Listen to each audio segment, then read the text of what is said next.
Okay, so peace, welcome back to my channel. You are now experiencing the mind of a genius. It is me solely, and today I will be talking about Saturn. I don't think Saturn is on this shirt, but yes, I will be talking about Saturn, right? What is Saturn and things of that nature. So Saturn is ultimately the planet of restriction. It's like the planet of trials and tribulations, because Saturn is all about reality. Saturn also governs our physical body. Saturn is more of a malefic planet, whereas Jupiter is the benefic planet of the zodiac. I mean, there's other benefic planets too, but it's like Saturn and Jupiter, they do the same thing. It's just that Saturn is making you go through trials and tribulations. Saturn is teaching you what hard work is worth, whereas Jupiter is just gifting you gifts. Jupiter is all about expansion, abundance, and things of this nature. So yes, it's ultimately what Saturn's role is. Its role is to, in a sense, give you tough love. Saturn is trying to teach you that the things in life that you work for are the things in life that are worthwhile. So whichever sign a person's whichever sign you might have your Saturn in, ultimately this is like the energy in which you will struggle with. Like, for instance, me, I have my Saturn in my Saturn is in Gemini in the third house, so once upon a time I did used to struggle with like communicating and like getting my point across to other people, relating with other people as well, and also having that confidence to communicate. But on top of that, having that confidence within myself to think that I am intelligent, because it's like Saturn takes that away from you. And ultimately, Gemini, it is very mental.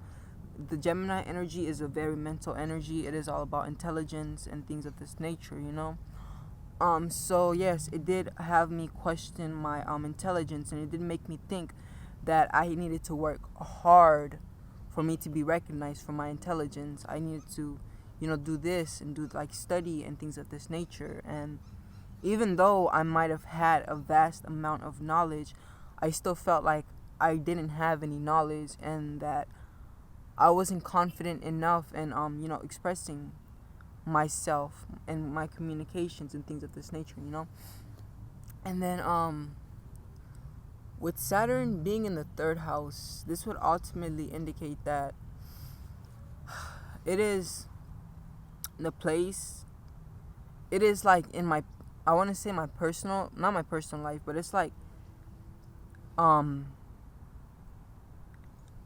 community, in my life of like my community. Like, the third house is all about the people around us that are immediate, like the people around us, like our neighbors and anyone that's around you, anyone who like you are just communicating with, and you guys don't really particularly have a connection, like you communicating with someone you meet on the street. This in a sense is like a third house in relation, engagement, because it's like the third, the seventh, and the 11th house are houses of relationships. But this is about Saturn. So let me stick to Saturn. But yeah, ultimately, with Saturn being in Gemini, it did to a degree also make me. It did. I want to say, because I'm not really that anymore, and I'll explain. Like the transformative aspect of Saturn that a lot of people tend to neglect. But yeah, Saturn, it did make me feel like nervous, shy, self-conscious to a degree, because Gemini to a degree is like an energy of nervousness. Gemini is ruled by Mercury, right? And Mercury rules the nervous system. So yes, to a degree, Gemini is like an energy of nervousness, we can say. Like, yeah, I guess I would be in a sense kind of nervous when it came to my surroundings, But I have a huge stellium in Gemini. Like, Jupiter is conjuncting my Saturn, so that's kind of helping me. So it's not all bad in my behalf. But yeah, so ultimately, Saturn is all about making you work, putting in the work for whatever it is that you desire, because it's like, the way I like to perceive it is, you can perceive Saturn as a teacher. Saturn is like the strict teacher, and then you can perceive like the sign which Saturn is in as like the curriculum or like the lesson that Saturn is trying to teach you. That's the energy that Saturn is trying to teach you, right? And then the house as like the area in which Saturn is teaching you. So this can be perceived as a school. So let me run that down again. So it's like Saturn can be perceived as a teacher, and then the energy can be perceived as the books or like the lessons you're learning, and then the house could be perceived as like the place in which you are learning that energy. If you guys, hope you guys get what I mean, right? So ultimately, yes, Saturn will make you go through these hardships. It like debilitates you in a sense. It makes you self-cautious. It makes you the opposite of self-esteem. It makes you self-cautious, self-aware, and it makes you unconfident. It makes you very self-critical and self-analytical,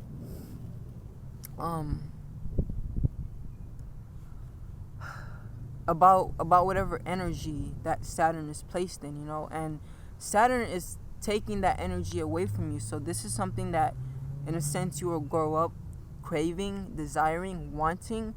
But you see, the thing about it is, Saturn, if you let it, will set the road for you to experience hardships, trials, tribulations, so then you can receive the gifts of Saturn.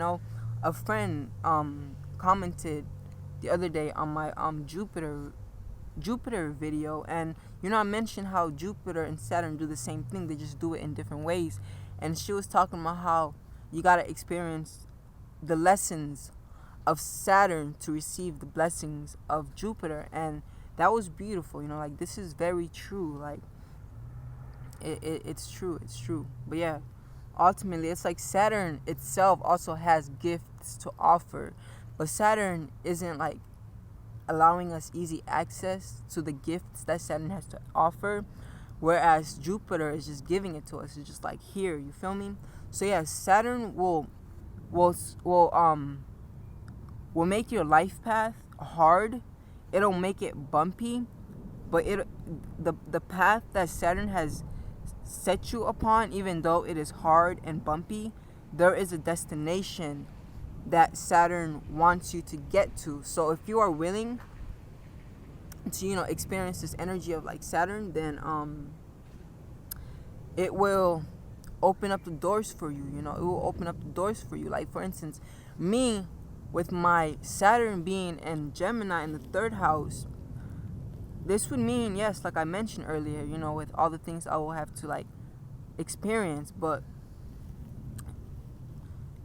once I've experienced these and once I've integrated these, Saturn will, in a sense, gift me great gifts and abilities when it comes to mental intelligence, when it comes to communication, you feel me? And things of this nature. Because Saturn is also about structure. It's also about boundaries. It's all about limitations.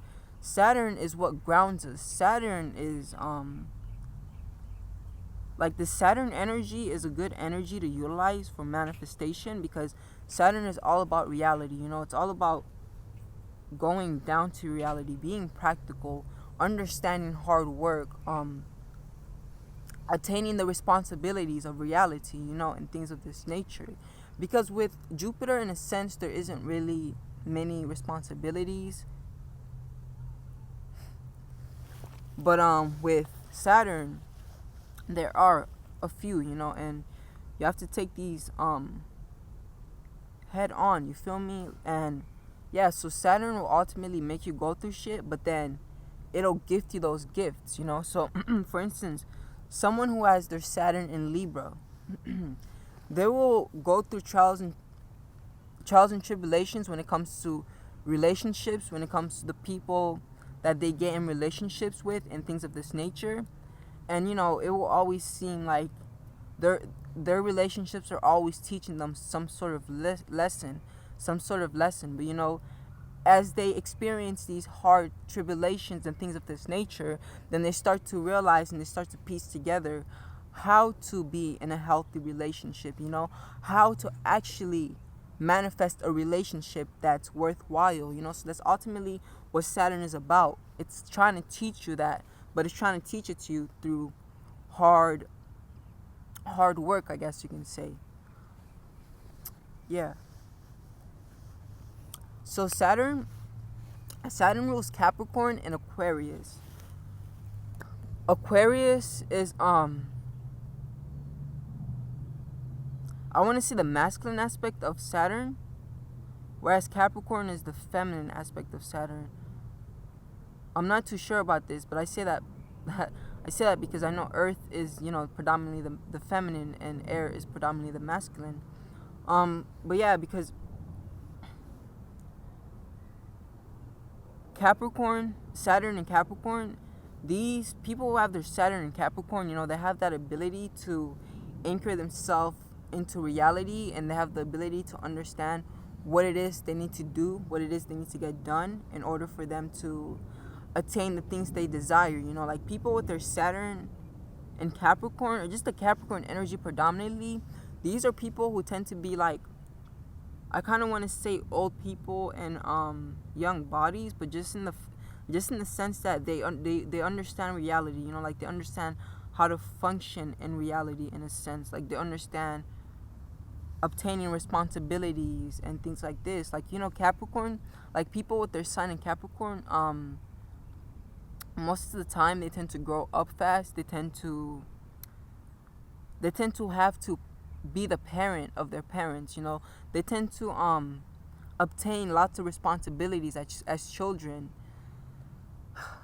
And then with Aquarius is like the aspect of Saturn that's more in the mental, because Aquarians, they're very mental. Of course, they're very logical, and they're all about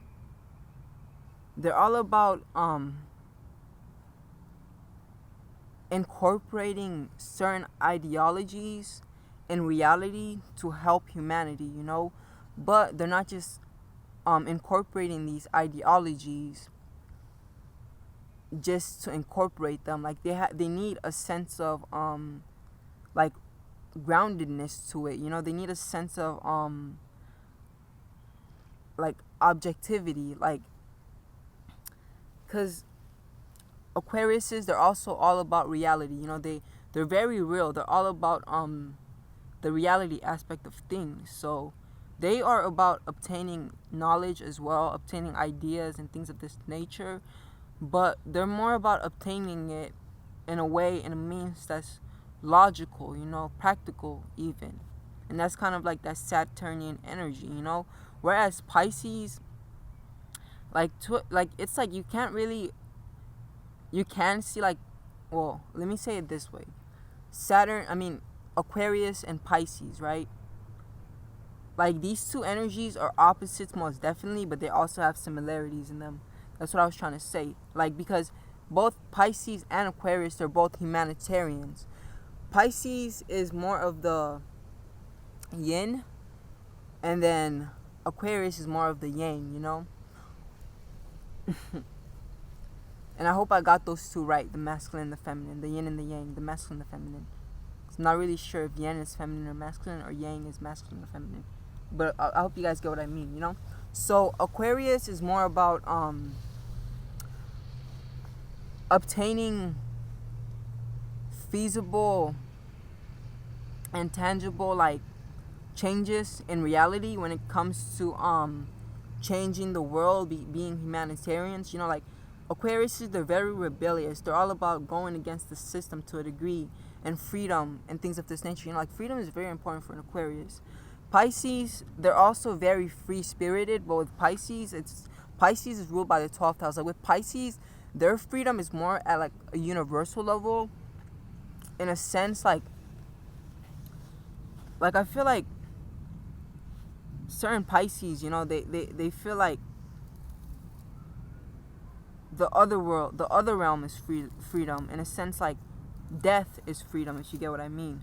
But ultimately, the line between Aquarius and Pisces is that Pisces, they are spiritual. So Pisces, they do believe in changing the world through emitting love, through giving love, through sitting, meditating, and singing, and raising the vibration from a spiritual standpoint. Whereas Aquarius, the Aquarius energy, is more about tangible, logical, scientific methods that it can prove. It's all about proving. It's all about reality, right? And yeah, so and then Saturn is exalted in Libra. And if it's exalted in Libra, then that must mean that it is debilitated in Aries. But yes, Saturn is exalted in Libra because Saturn is about justice, fairness, and equality to a degree, because it's like Saturn is also the father of time. So to a degree, it is one of the factors in one's chart that indicates karma also. Like Saturn, Saturn is our trials and tribulations, So Saturn is, like, in a sense, a karmic planet, but so are like the nodes, the nodes most definitely as well.